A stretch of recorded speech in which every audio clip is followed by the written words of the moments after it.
কেমন আছেন? হ্যাঁ, আমি ভালো আছি। আজকে আমাদের অতিথি হয়ে এসেছেন, অনেক খুশি হয়েছি। আমি শুধু নাম শুনি নাই আপনার, আমি আমার কৈশোর থেকে আপনাকে চিনি। আমরাও চিনি আপনাকে, আলাপ হবে। আচ্ছা, হ্যাঁ, কথা হবে। দর্শকবৃন্দ, আজকে আমাদের মাঝে একজন অতিথি এসেছেন। এই মুহূর্তে উনি কানাডা প্রবাসী, টরন্টোতে আছেন। উনি সবার কাছে একজন বন্ধুর মতো, সবাই তাকে ভালোবাসেন এবং প্রবাসী হয়েও প্রচুর কাজ করে যাচ্ছেন দেশের জন্য। মূলত একজন লেখিকা, সেখান থেকে উনি অনেক কিছু তার মনের ইচ্ছা, মনের কথা, মানুষের কথা উনি দিয়ে যাচ্ছেন লিখিত আকারে। চলুন আজকে তার সঙ্গে আমরা কথায় মেতে উঠি। প্রথমেই একটু ছোট্ট খেলা হয়ে যাক। জি, এখানে দুটো খাম আছে, একটি নেবেন, আগে দেখি কি ওঠে। আচ্ছা, দেখব। হ্যাঁ,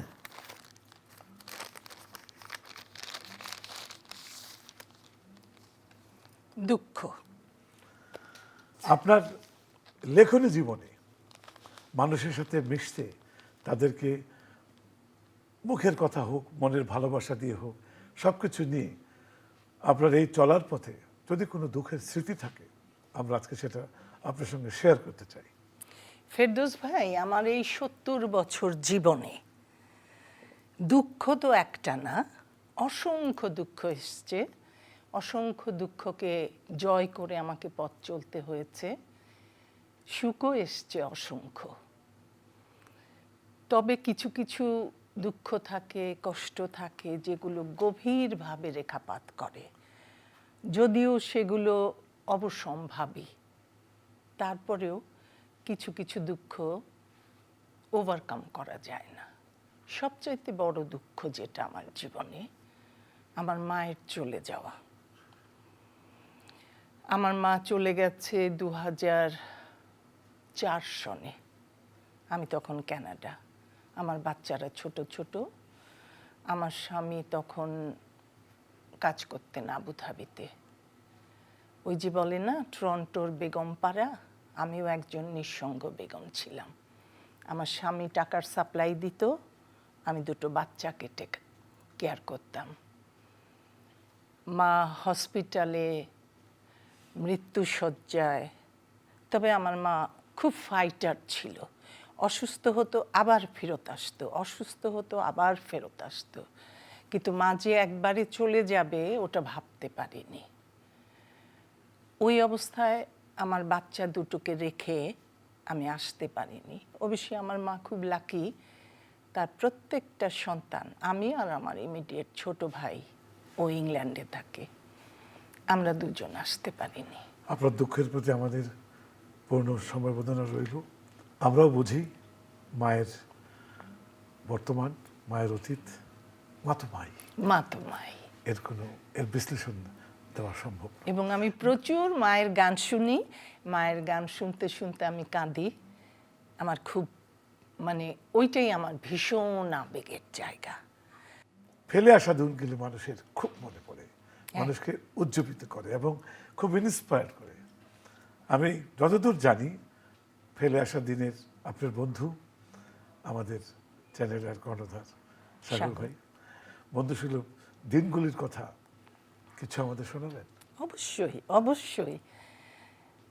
আমাদের বন্ধুত্বের শুরুটা বোধহয় 68-র দিক থেকে। আমরা লেখালেখি করতাম চাঁদের হাটে। সেই তখন আমরা তো সবাই ছোট, তাই না? তারপরে দেশ স্বাধীন হলো। স্বাধীনতার পরে আমরা অনেক বেশি কাছাকাছি হলাম। আমাদের তখন অবজারভার হাউসে আমাদের বাংলা নববর্ষের অনুষ্ঠান হতো। রফিকুল হক দাদুভাই, ওনার ইসে। তো ওই প্রথম 73 সনে আমাদের দেখা সবার সাথে। আফজাল, মিলন, রহমানও চ্যানেল আইতে আছে, হাসান হাফিজ, শাহজাদা। তো এরকম যারা এখন বাংলাদেশের শীর্ষ অবস্থানে সবাই অবস্থান করছে। কিন্তু হঠাৎ করে আমার একটা ছন্দপতন হয়। 1975 সনে আমাকে দেশ ত্যাগ করতে হয়।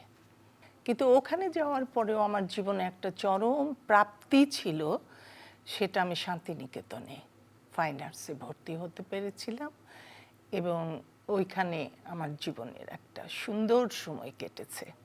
আপনার সাথে আমার স্মৃতি বেশ অনেকগুলোই আছে। প্রথমটা হচ্ছে, এটা বোধহয় 72 সনে আমি ইডেন কলেজে ভর্তি হয়েছি ফার্স্ট ইয়ারে। তখন আমাদের নবীন বরণ একটা অনুষ্ঠান হতো।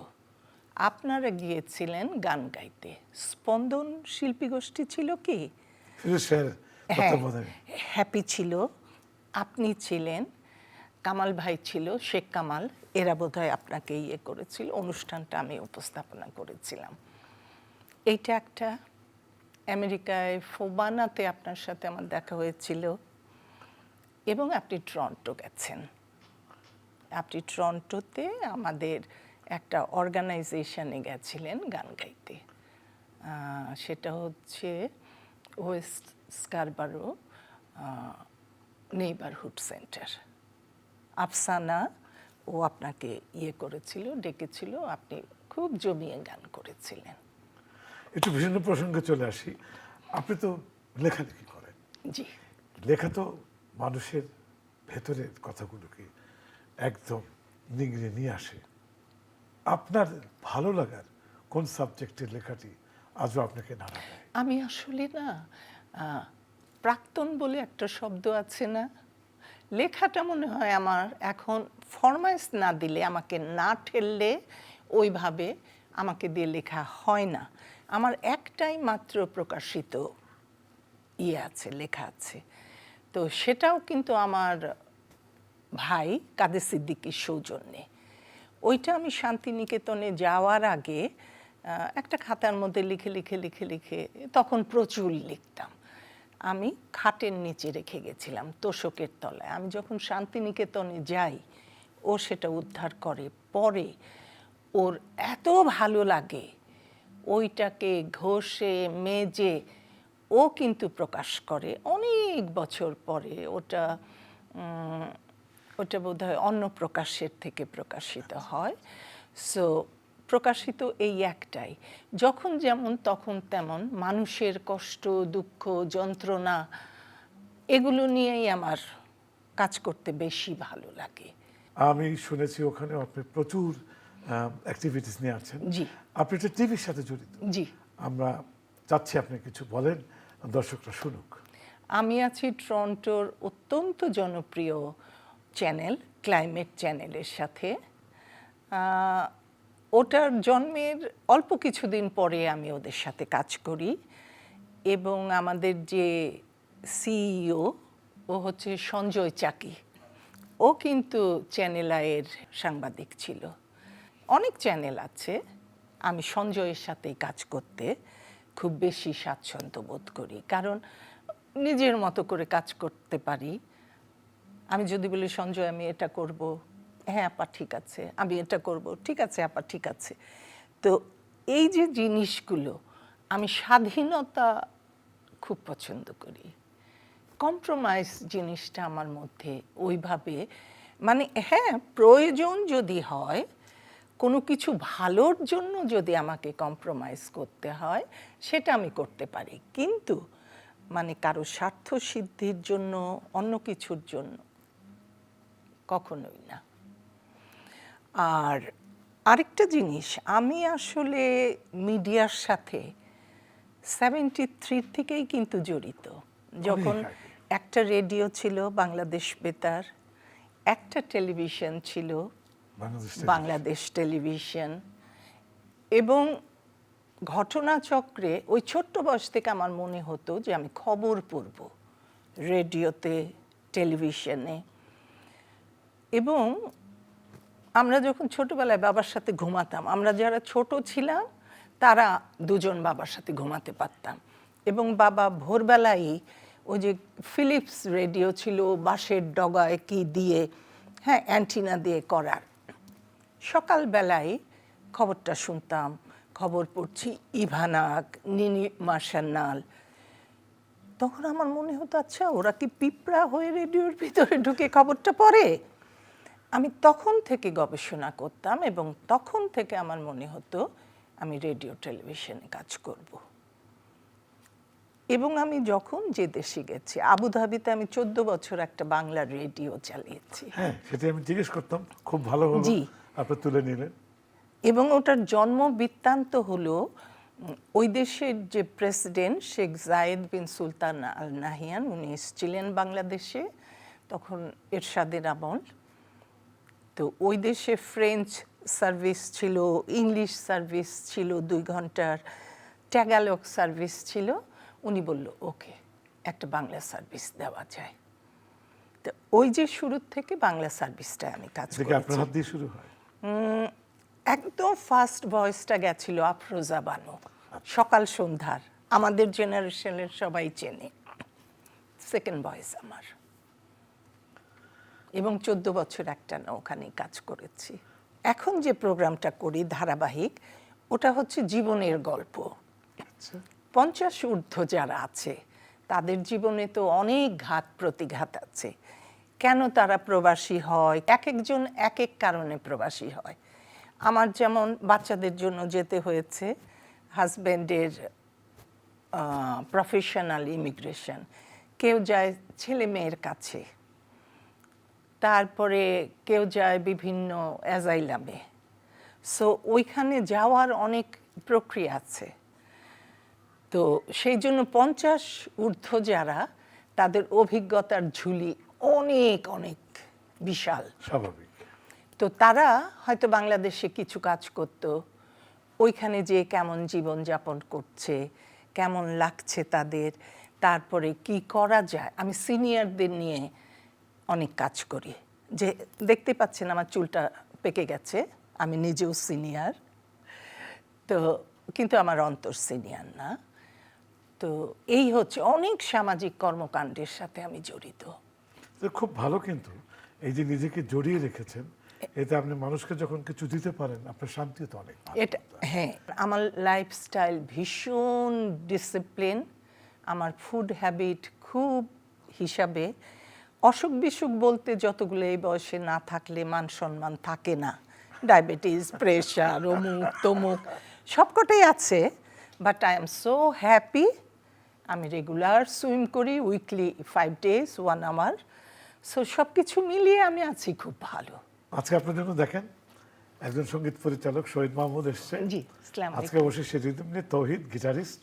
জি আমরা মনে মনে ঠিক করে রেখেছি জি, 2 লাইন গান করবেন, আমি ওরা বাজাবে, যা মনে। এই এত কিছু করেন, একটু গান গাবেন না, স্বতঃস্ফূর্ত ভাবে?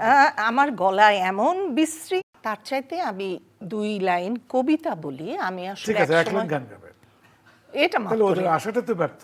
এটা ওরা মাফ এসছে করে দেয়। আপনার কাছে, হ্যাঁ, এক লাইন গাবেন, কবিতাও বলবে। প্রচুর গান শুনি, আমার কান এত বেশি শিক্ষিত, কিন্তু আমার গলা কখনো আমাকে সাথ দেয় নাই। কারণ আরেকটা গল্প বলি, শান্তিনিকেতনে যখন আমি ভর্তি হলাম, তখন ওইখানে একটা সাবজেক্টে ভর্তি হলে আরেকটা সাবজেক্ট করা যায় 2 বছরের সার্টিফিকেট কোর্স। তো আমাদের সময় কণিকা বন্দ্যোপাধ্যায় ছিল সঙ্গীত ভবনের প্রিন্সিপাল। আমি গেলাম কণিকাদির কাছে, আমি একটু গান শিখতে চাই। বলে হ্যাঁ, তুমি এমন একটা জায়গায় এসছো, এখানে আকাশে বাতাসে গাছে মাটিতে সব জায়গায় গান শেখো, ভর্তি হও। হলাম, কাজ হলো না। তারপরে ভাবলাম যে ঠিক আছে, একটু নাচি, নাচ শিখি, এমন জায়গায় এসছি। ওটাও হলো না, ভারতনাট্যম শিখতে যেয়ে ওখানেও ফেল। দর্শকবৃন্দ, আজকে আমরা আমাদের অতিথির কাছ থেকে ওনার যতটুকু মন চায় কবিতা শুনবো, তারপর কিন্তু আরেকটা সারপ্রাইজ হবে কবিতার পরে। প্লিজ। কবিতা হচ্ছে তোমাকে পাওয়ার জন্যে হে স্বাধীনতা, শামসুর রহমান। তোমাকে পাওয়ার জন্যে হে স্বাধীনতা, তোমাকে পাওয়ার জন্যে আর কতবার ভাসতে হবে রক্ত গঙ্গায়, আর কতবার দেখতে হবে খাণ্ডব দাহন। আজ এ পর্যন্তই। আমি একদম তৈরি না আগে যদি জানিতাম তবে মন ফিরে তবে মনে চাইতাম, ফিরে চাইতাম, এই জ্বালা আর প্রাণে সহে না। এটার আগে একটা যদি ইতিহাস জানতাম। আছে। আমি তখন শান্তিনিকেতনে আচ্ছা। পড়ি, তো চয়ন ইসলাম রবীন্দ্রসঙ্গীত গায়ক তখনও যায় নাই, কিন্তু ওনার বাবা মাজহারুল ইসলাম ওইখানকার ভিজিটিং প্রফেসর। তো উনি খুব বলতেছে চয়ন গান করে অমুক, ওই পরিবারটার সাথেও আমরা খুব ঘনিষ্ঠ ছিলাম।